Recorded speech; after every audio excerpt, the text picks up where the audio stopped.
I want to take advantage of a late winter storm here in upper New England. It was driving snow, lots of wind, heavy gusts, and I wanted to see how the Staaker did. One of the concerns I had was getting water all over the lens, and you can see some of it in the upper right here. So I had the camera facing down, and it did a pretty good job that way.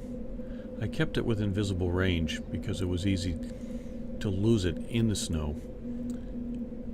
And it was also difficult to look up at it because of the snow coming down so fast. But I found it to be reasonably visible, being orange, and I could still hear it, even above the wind.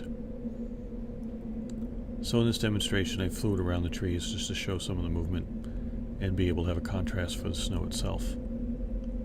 I've flown in other kinds of windy and snow conditions, and this is probably the one with the most snow and the heaviest wind.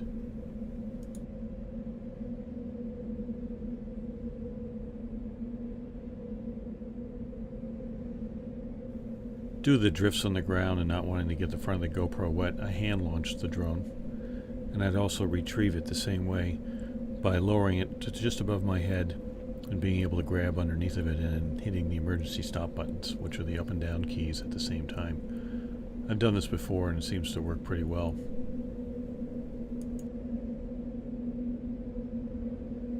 The drone was wet when I retrieved it, but everything looked dry where it should be, and I simply brought it in and wiped it off.